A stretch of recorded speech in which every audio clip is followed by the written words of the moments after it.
Muraho neza bakunzi ba Duhugurane-Ikinyarwanda.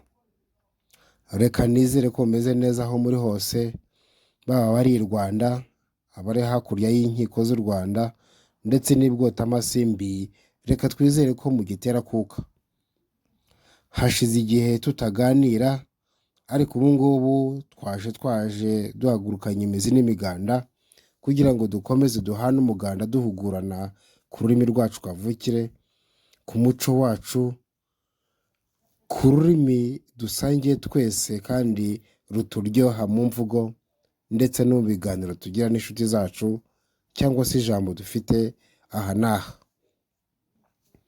Uyu munsi rero nabateguriye ikiganiro kijyanye n'insigamigani, aho nabateguriye insigamugani yitwa Nta Nzoga ya Nzonnyo. Aha turi buze gusobanukirwa aho yakomotse, uwo yakomotseho ndetse n'igihe yakomotse.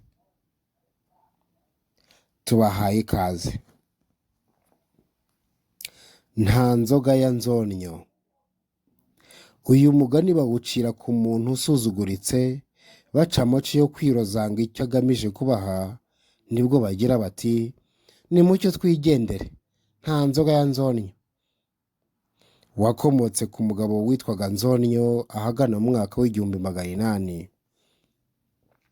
Nzonnyo uwo nguwo iwabo kavukire hari mu Biru mu Kinyaga, ubu ngubu ni Cyangugu, agabana ubutware bw'ikinyaga cyose.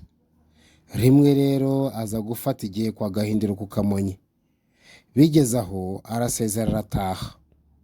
Ageze iwe mu Kinyaga aterera agati mu ryinyo ntiyagaruka ibwami, ndetse n'amakoro yaturukaga mu Kinyaga arabura. Bibaye bityo abagabo b'Abiru batuye mu Kinyaga baboneraho umwanya wo kureguza Nzonnyo, bagira ngo anyagwe ndetse n'ibirimba atangwa apfe babone ubugabane bye. Nuko inshuti za Nzonnyo zo mu Nduga zimutumaho zimumenyesha ko ari mu makuba kuko yazinutswe ibwami kandi amakoro akabura. Nzonnyo abyumvise aherako akoresha ikinyaga cyose inzoga zo kujyana ibwami. Amaze gutarisha no kwengesha, afata inzira za kuziteguriza. Ageze ku Kamonyi abonana na Gahindiro akoma yombi ati Nyagasani ndaje kandi ngufitiye amaturo n'amakoro.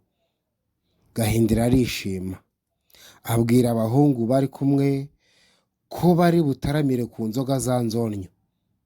Ategeka n'abacanyi gucana umuriro mwinshi kambere, ati inkera irararwa. Byose biteganyirizwa umwanya.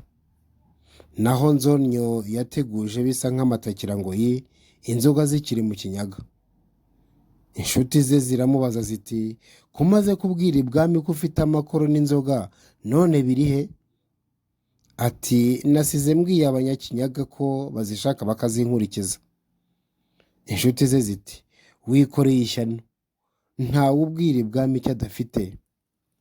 Nzonnyo arabizirikana asanga ari byo koko, agira ubwoba, asubira mu Kinyaga ijoro ryose. Ibwami rero ikibariro cy'igitaramo kigeze, inteko irakorana, baricara bategereza Nzonnyo n'inzoga ze. Amatara marashira bihereza igicuku. Ijoro rigiye, inkoko ya mbere ikubise ibaba, bamaze kurambirwa no kuziguruka inzoga za Nzonnyo. Bajya inama yo gushenguruka. Biba bityo, abataha barataha, abararira barararira. Ishingiro ryikubura rivuga ngo nta nzoga ya Nzonnyo. Aho Nzonnyo abungukiye rero, inkwekwe bayivaho baramuseka basubira muri rya jambo bashengurukanye, babihindura ibitwenge bishiriraho. Naho umugani uragundira urafata. Uwo batse inzoga wese ariko anasuzuguritse, yatindaganya kuyizana bati nta nzoga ya Nzonnyo, nimucyo twigendere. Kurindira inzoga ya Nzonnyo ni ukwiyandarika cyangwa kwandagara. Ngayo nguko rero, ngaho inzoga ya Nzonnyo murabona aho yaturutse. Iyi nsigamugani rero ngo nta nzoga ya Nzonnyo, uwo yakomotseho muramwumva. Nzonnyo ndetse n'igihe yakomotseho 1800 mwabyumvise. Ndetse kandi uko byamugendekeye murabyumva.